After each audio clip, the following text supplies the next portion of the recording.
Artinya abang ingin bilang pelayanan birokrasi di Banten ini buruk. Ya itu pernyataan politik ya. Kalau saya menyebutnya lebih ke beberapa diantaranya tidak sesuai dengan mekanisme peraturan perundang-undangan.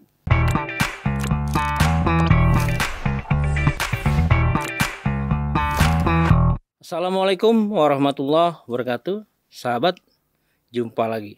Kita bincang serius tapi santai.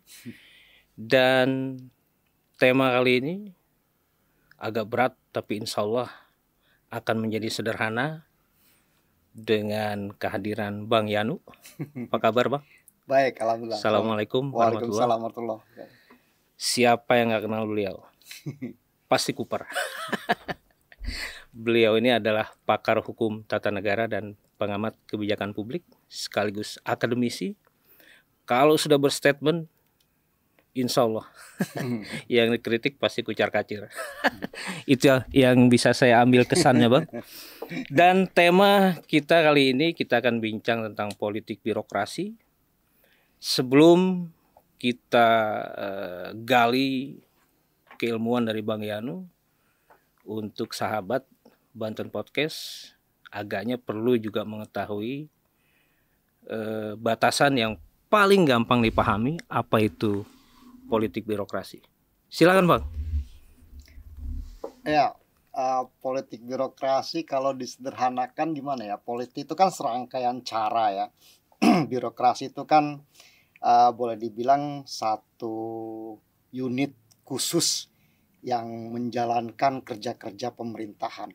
Jadi boleh dibilang politik birokrasi itu arah yang dituju, yang harus dilakukan oleh penyelenggara pemerintahan, yang di dalamnya tentu saja ada organ-organ, ada tokoh-tokoh, ada jabatan-jabatan, serta ada tugas-tugas dan fungsi yang harus dijalankan sesuai dengan apa yang dikehendaki oleh tujuan. Jadi kalau misalnya kita kembali pada konteks akademis, politik birokrasi boleh dibilang adalah serangkaian cara yang dipergunakan oleh para penyelenggara pemerintahan untuk mewujudkan tujuan bernegara, tujuan menjalankan negara sesuai apa yang dikehendaki oleh para pembentuk negara. Jadi lazim Bang ya politik birokrasi itu?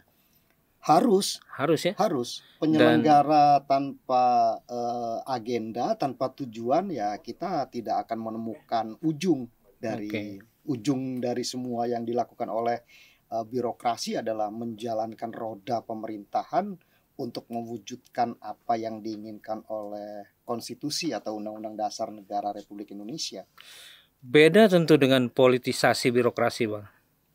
Beda. Kalau sudah pakai isasi, kalau sudah pakai akhiran gitu ya, itu akan membentuk situasi baru. Jadi itu adalah serangkaian tindakan yang membuat penyelenggara negara melakukan apa yang diinginkan. Nah, kan gitu. Nah, Bang, politik birokrasi yang sehat itu seperti apa?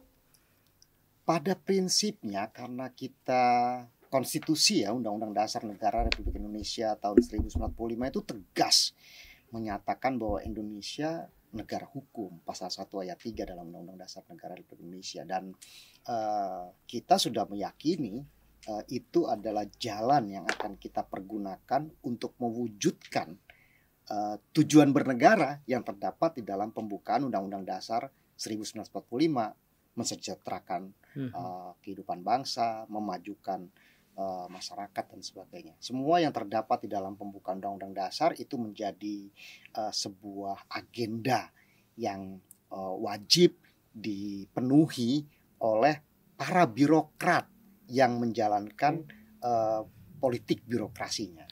Batasannya apa sih Bang? Batasannya sebetulnya norma ya.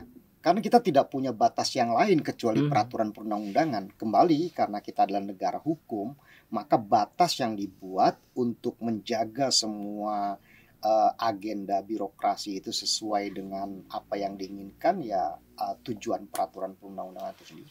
Abang punya contoh? Sederhana pemerintah begini ya. Mana yang paling bagus? tentu kita akan tidak mudah untuk menentukan pemerintah mana yang bagus karena harus ada alat-alat ukur.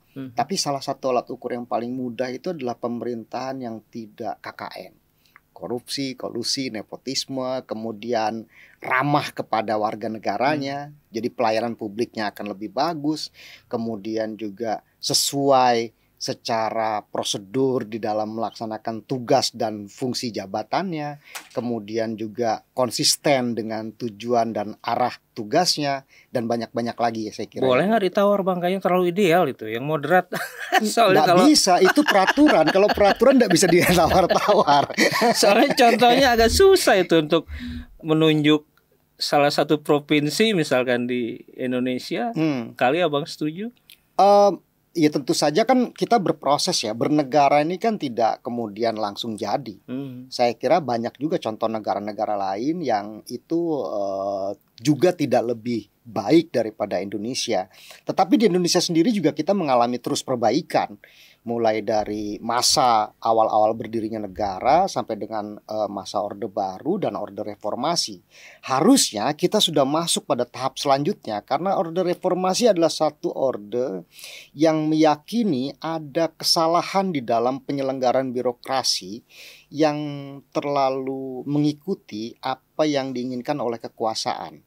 Dalam hal ini penguasa, kan begitu. Nah, politik birokrasi yang hadir pasca reformasi sebetulnya adalah ingin mengembalikan ruh dari penyelenggaraan birokrasi itu pada pakemnya, kembali pada relnya. Jadi sebetulnya bukan berarti tidak mungkin, semuanya berproses. Nah, kita akan melihat mana penyelenggara birokrasi yang cepat berjalannya atau yang justru malah lamban berjalannya dan stuck, tidak ada perubahan atau malah berperilaku minus gitu ya. Jadi dulunya bagus, ternyata dinamika membuat dia menjadi lebih buruk.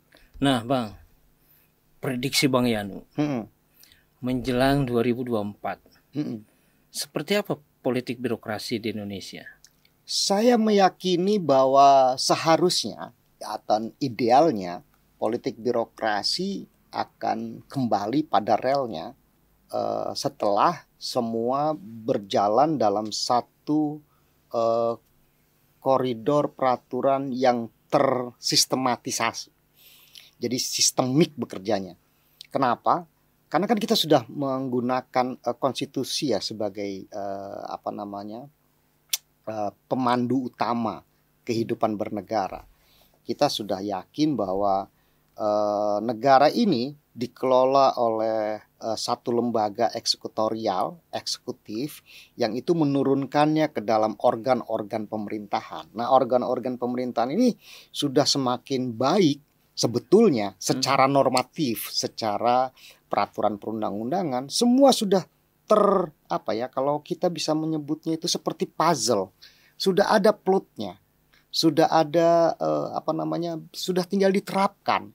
Jadi tinggal diterapkan saja. Butuh apa gitu loh untuk melaksanakan tugas birokrasi. Butuh peraturan sudah ada. Butuh tata cara sudah ditegaskan. Butuh perangkat pendukung sudah disiapkan. Apalagi sekarang dengan dukungan teknologi, semua menjadi semakin cepat, semakin murah, dan bahkan semakin dekat dengan masyarakat. Sehingga harusnya menjelang 2024, bahkan seterusnya ya, karena agenda reformasi birokrasi itu memang final goalnya di 2025. Jadi di 2024 itu tahun terakhir menjelang 2025 yang harusnya birokrasi kita sudah semakin sehat dan baik. Nah, kalau pengisian pejabat gubernur di hampir seluruh provinsi yang nanti pemilunya berbarengan, ini termasuk politik birokrasi yang sehat atau enggak?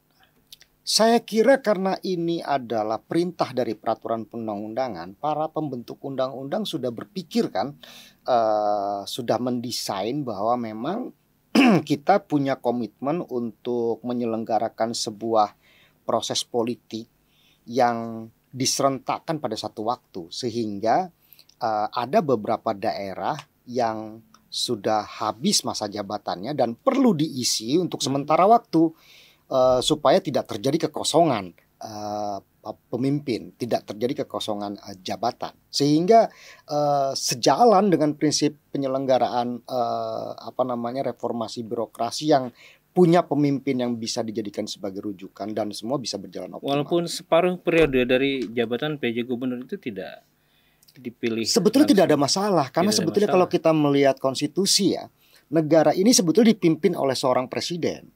Kan begitu. Jadi presiden kemudian karena ada pasal 18 yang menyatakan bahwa Indonesia dibagi dalam provinsi kemudian dibagi lagi dalam kabupaten kota, maka semuanya sebetulnya rujukannya satu. Jadi tidak ada persoalan sebetulnya. Tidak ada persoalan dengan pengisian jabatan-jabatan yang walaupun rentang waktunya cukup panjang, tetapi pada hakikatnya semua ini tunduk pada satu kekuasaan eksekutorial, kekuasaan eksekutif yang itu konkret dan jelas, tunggal. Kita memiliki satu sistem tunggal berpemerintahan di bawah presiden. Abang yakin nggak ada intervensi politik? Politik itu selalu mewarnai.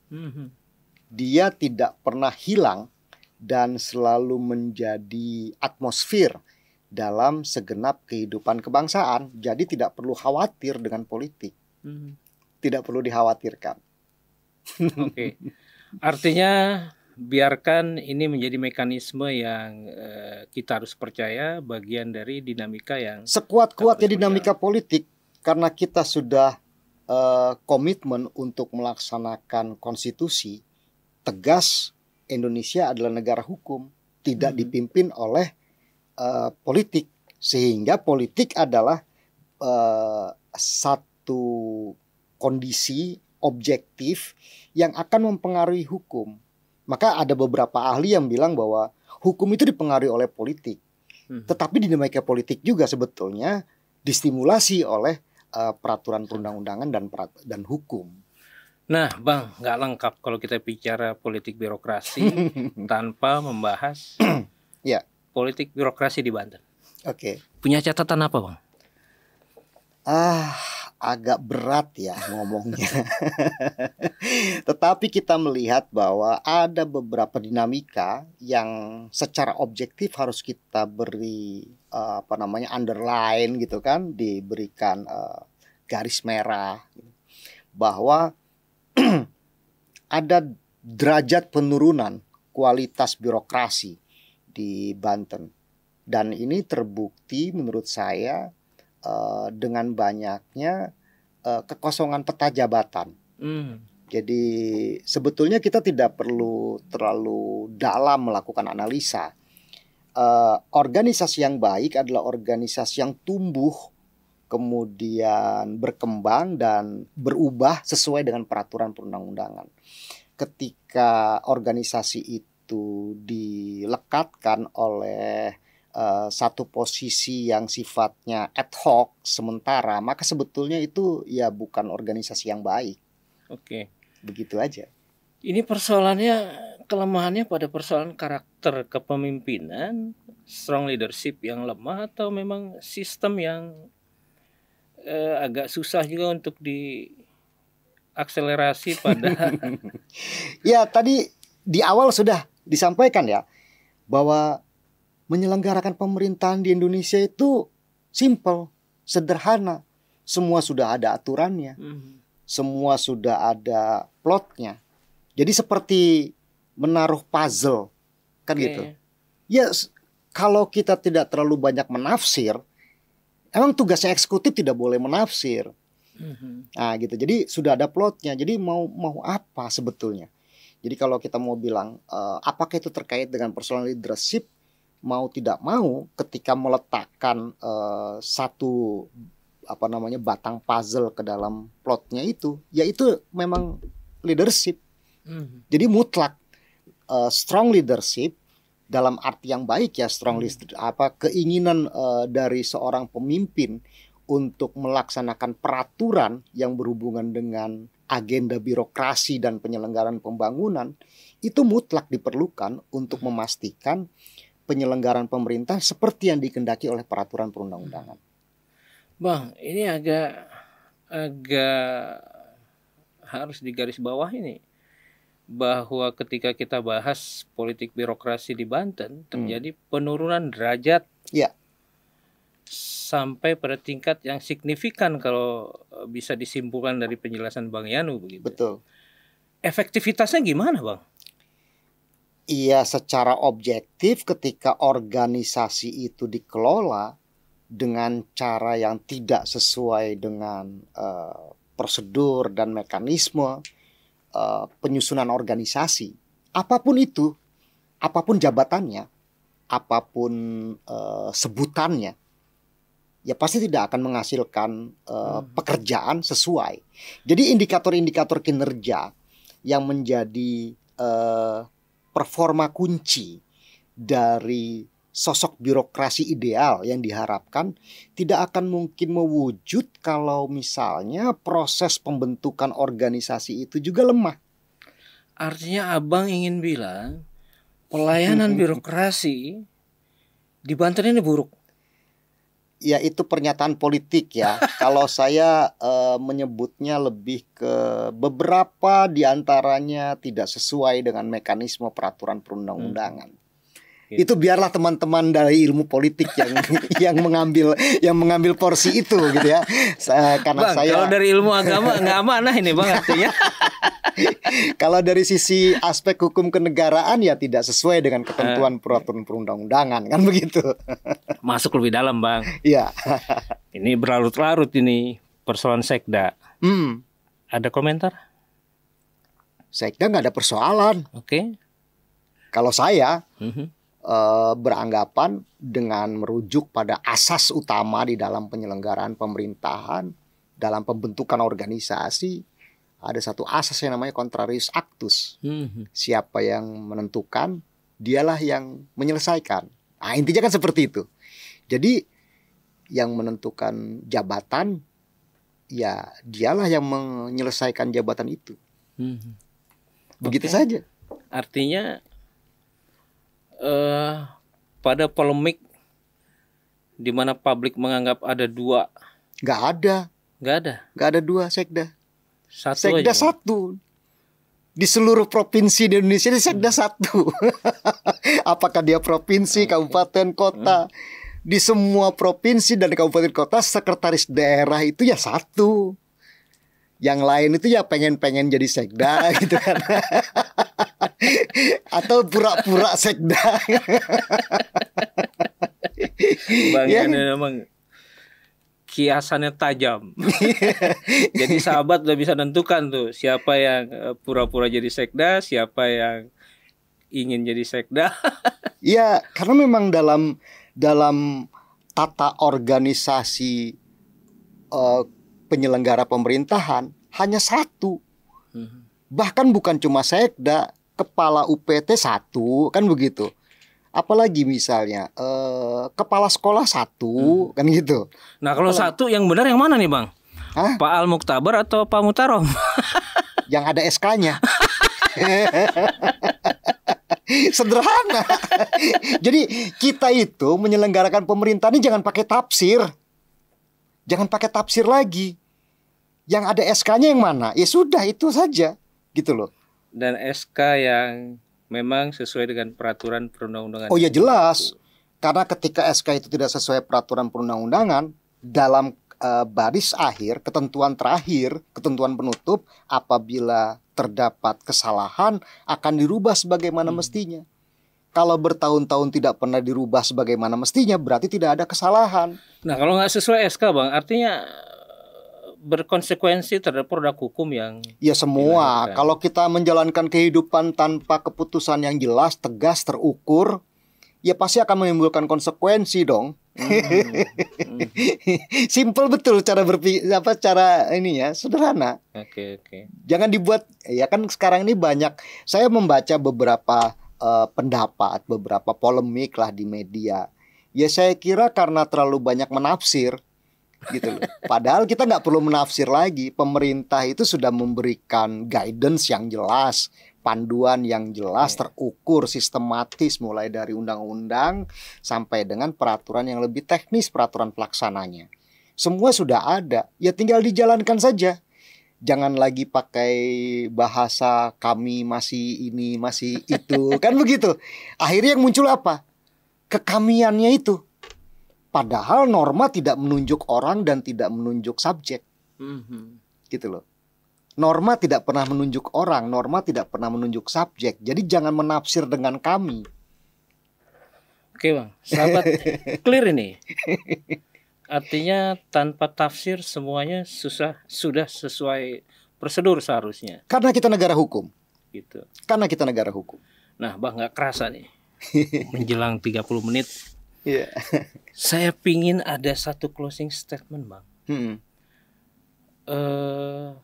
Bagaimana meyakinkan masyarakat di Banten kalau birokrasi ini berjalan dengan baik, apa indikator yang bisa dirasakan oleh masyarakat? Yang paling sederhana, apa yang diinginkan dari tujuan terbentuknya Provinsi Banten itu akan lebih terukur dengan mudah. Alat ukurnya sederhana. Ada rancangan pembangunan, ada rencana pembangunan, jangka menengah, kan begitu, jangka pendek, ada rencana kerja pemerintah yang dilakukan secara periodik setiap tahun. Dan ada mekanisme yang dipergunakan untuk memberikan supporting, baik dalam bentuk pembiayaan maupun sumber daya lainnya, apakah sumber daya manusia dan sebagainya. Semua itu akan menghasilkan tujuan. Nah, jadi saya kira kalau Provinsi Banten ini menjalankan seluruh peraturan perundang-undangan dengan tepat dan sebagaimana yang diamanahkan, maka masyarakat Banten yang sejahtera itu bukan jadi impian. Karena kita punya cukup sumber daya, kita punya cukup angka pembiayaan, kita punya cukup sumber daya manusia, kita punya cukup sumber daya alam. Sejahtera buat masyarakat Banten harusnya bukan impian, tetapi mewujudkannya tentu harus dengan serangkaian cara. Nah, kalau caranya dilakukan dengan tepat, saya kira kita sedang menunggu waktu yang tepat untuk mendapatkan itu semua. Amin. Sahabat, Anda yang akan merasakan sendiri apakah masih berada di provinsi mimpi atau sudah merasakan dari dampak pembangunan. Demikian bincang serius tapi santai kali ini bersama Bang Yanus Setiawan. Makasih. Terima kasih Bang. Makasih. Kita dapat banyak ilmu dan inspirasi. Assalamualaikum warahmatullahi wabarakatuh. Waalaikumsalam warahmatullahi wabarakatuh. Thank you, Kang. Clear Bang.